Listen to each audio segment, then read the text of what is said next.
They call me Uncle Hallow, and you've just stepped into another chilling episode of Horror Stories. Remember to like and subscribe, or you just might find yourself starring in the next horror story. The Whisper Tree, location Northern Michigan, Huron National Forest. Troop 418 year, 2006. They had hiked 10 miles into the heart of the Huron National Forest. The camp was primitive, no cabins, no cell signal, just tents and the constant hush of wind through pine needles. Troop leader Doug, a grizzled ex-Marine, led 6 boys, aged 13 to 15. One of them was Nate, the quietest of the group. The first night passed uneventfully. Marshmallows, ghost stories, then lights out. But the second night, Nate woke to a sound. A whisper, barely audible, coming from the trees. Come closer, just a little closer.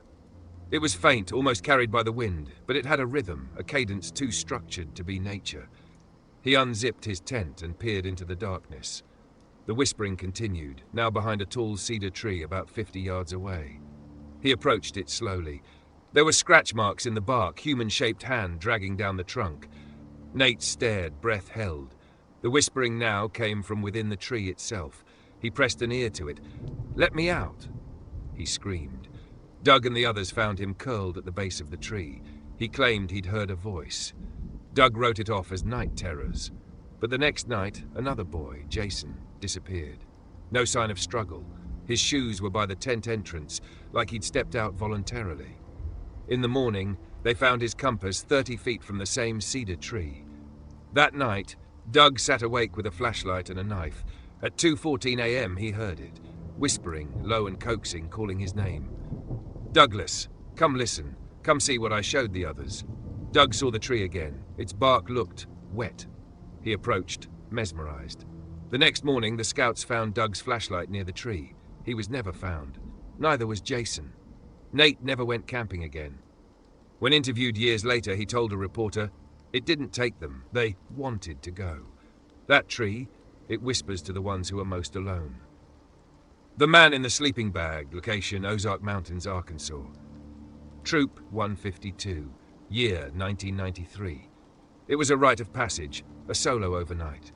Each boy from Troop 152 would get dropped off in a clearing half a mile apart, tasked to set up a solo camp with nothing but a sleeping bag, a canteen, a flashlight, and a whistle.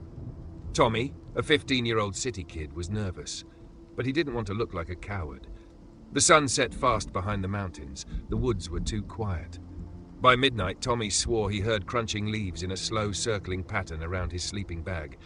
Every time he shone his flashlight, nothing was there. Then, a laugh. A low chuckle about 5 feet away. He blew his whistle. No one came. He stayed frozen, afraid to unzip the bag, holding his breath. Then the laugh came again, right above his head. Tommy passed out from fear.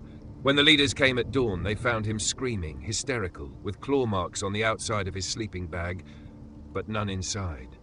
He said someone had gotten into the bag with him during the night, that they'd whispered in his ear, breathing heavily, muttering about a different troop, one that never came back. They dismissed it as trauma or a bad dream. But here's the twist. In 1972, a troop of 8 scouts vanished in those very woods during a solo challenge. The only thing left behind? One sleeping bag, zipped shut, with claw marks all over the inside. 3. The Badge Collector.